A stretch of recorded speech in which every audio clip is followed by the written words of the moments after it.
नमस्कार। चलिए करते हैं सीधी बात। पाकिस्तान इस समय दो तरफा घिरा हुआ है।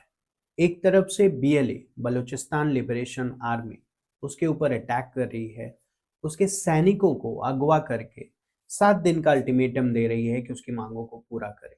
और दूसरी तरफ से तहरीक तालिबान पाकिस्तान टीटीपी भी उसके ऊपर अटैक कर रही है और सुसाइड बॉम्बिंग में लगभग लगभग 14 लोगों की मौत हो चुकी है। क्या है ये पूरा मामला? चलिए देखते हैं। तो अगर आप देखोगे तो हाल के महीनों में पाकिस्तान में बहुत से मिलिटेंट हिंसा देखी गई और इसमें जो बढ़ोतरी हुई है, इसमें दो ग्रुप जो हैं उनका बहुत बड़ा हाथ है। पहला तो है तहरीक तहरीक तालिबान पाकिस्तान और दूसरा बलूच लिबरेशन आर्मी जो कि बीएलए है। अब एक बार पहले हम लोग खैबर पख्तूनख्वा में जो हुआ है उसे देखते हैं। तो अफगानिस्तान की सीमा से लगा हुआ ये एक प्रांत है। लगभग 2 दशकों से यहाँ पे आतंकवादी गतिविधियां हो रही हैं और 2026 की शुरुआत में हमने देखा कि यहाँ पे जानलेवा बम धमाके और आत्मघाती हमले भी हुए, जिनमें सुरक्षा कर्मी, आम लोग और बच्चे भी मारे गए। हाल का जो मामला है वो क्या है? तो बाजौर जिले में एक सुसाइड बॉम्बर ने विस्फोटकों से भरी गाड़ी को मिलिट्री चेक पॉइंट से टकरा दिया, जिससे 11 सैनिकों और एक छोटे बच्चे की मौत हो गई। 7 से ज्यादा आम लोग भी घायल हो गए हैं। अब केपी में अलग अलग घटनाओं में कई धमाकों और मिलिटेंट्स के साथ झड़पों में कम से कम 14 सिक्योरिटी वाले और 3 आम लोग भी मारे गए हैं। पुलिस स्टेशनों के पास रखे बम भी फटे, जिससे आम लोग मारे गए। अब माना जा रहा है कि हमले टीटीपी ने किए हैं, जो पाकिस्तान में मौजूद तालिबान से जुड़ा मिलिटेंट ग्रुप है। और सरकार के साथ सीज फायर खत्म करने के बाद इसने अपनी बगावत और भी बढ़ा दी है। अब ये टीटीपी या तहरीक तालिबान पाकिस्तान आखिर में है कौन? तो 2007 में एक अलग अलग मिलिटेंट ग्रुप्स को एक मिलिटेंट ग्रुप में ले आके ये ऑर्गेनाइजेशन तैयार किया गया। आइडियोलॉजी के हिसाब से अफगान तालिबान से ये जुड़ा हुआ है और मकसद इसका है पाकिस्तानी सरकार को हटाना और उसका सरिया कानून लागू करना। अगर मुख्य रूप से खैबर पख्तूनख्वा में यह सक्रिय है और खासकर को बाजौर, उत्तरी वजीरिस्तान जैसे जिलों और अफगानिस्तान के पास सीमावर्ती क्षेत्र में ये ज्यादा एक्टिव है। 2007 से इसने पाकिस्तानी सुरक्षा बलों और नागरिकों के खिलाफ आत्मघाती बम विस्फोट, सड़क किनारे आईडी हमले और घात लगाकर हमले किए। तो ये एक प्रॉब्लम, ये एक आप कह सकते हैं कि इशू है जो पाकिस्तान झेल रहा है अफगानिस्तान के बॉर्डर एरिया में। लेकिन वो सिर्फ काफी नहीं है। हमने पहले भी एक वीडियो में आपको बताया कि बलूचिस्तान किस तरह से अपनी आजादी के लिए लड़ाई लड़ रहा है और उसी में अब आ गया है ऑपरेशन हेरॉफ 2.0।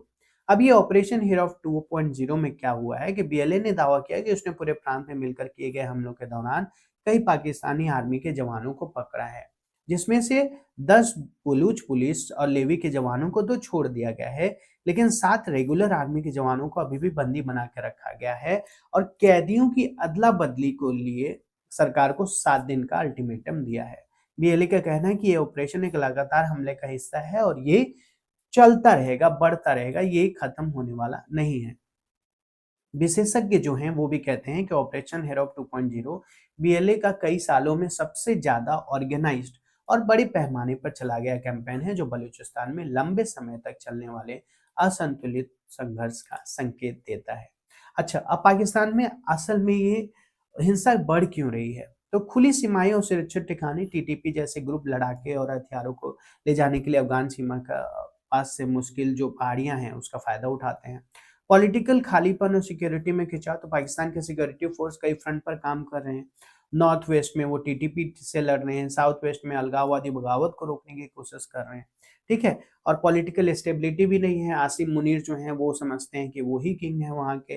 पाकिस्तान के जो प्रधानमंत्री हैं उनका तो आप समझ ही रहे हैं कि कोई हक ही नहीं चलता है। और बिखरे हुए विद्रोही नेटवर्क जो हैं छोटे मिलिटेंट ग्रुप्स के बीच गठबंधन से हमलों ज्यादा बार और कोऑर्डिनेटेड तरीके से हो पाते हैं। अब व्यापक प्रभाव अगर आप देखोगे तो इसमें हो क्या रहा है? इसमें आम लोगों की मौतें हो रही हैं, जो कि बहुत ही बुरा है, जो नहीं होना चाहिए। और इसमें चाहे बलूचिस्तान हो, चाहे तहरीक तालिबान पाकिस्तान हो, चाहे ये पाकिस्तान में ही क्यों ना हो रहा हो, किसी को भी इसे सपोर्ट नहीं करना चाहिए। एक बेकसूर की जान कभी नहीं जानी चाहिए। मिलिट्री का हौसला और रिसोर्स, सिक्योरिटी पोस्ट पर बार बार हमले और सैनिकों की हिरासत में लेना सरकार की अथॉरिटी और हौसलों को चुनौती देता है। और इलाके में स्थिरता जो है, लगातार बगावत से पाकिस्तान के पड़ोसी के साथ रिश्ते भी प्रभावित होते हैं, डिप्लोमेटिक रिश्ते मुश्किल हो जाते हैं, खास करके टीटीपी के बॉर्डर पार संबंधों को देखते हुए ये अंदाजा लगाया जा सकता है। तो अब आप मुझे बताइए कि ये जो पाकिस्तान झेल रहा है और इस बीच हम खबर सुनते हैं कि इमरान खान के साथ जेल में ज्यादती हो रही है, सिर्फ 15% उनकी आंख की रोशनी बची हुई है। हम ये देखते हैं कि पाकिस्तान में जो राजनेता हैं वो क्रिकेट को लेके बहुत ज़्यादा इंटरेस्टेड रहते हैं, लेकिन अपने देश की सुरक्षा और अपने देश की विकास के बारे में वो कुछ भी नहीं सोचते हैं। अगर आप बलूचिस्तान के बारे में कुछ सोचते हैं या पाकिस्तान के बारे में, तो हमें ज़रूर बताइए और हमें ये भी बताइए कि अगला वीडियो आप किस मुद्दे पे देखना चाहेंगे। हम सीधे सरल तरीके से आप तक वो ज़रूर लेकर आएँगे। धन्यवाद।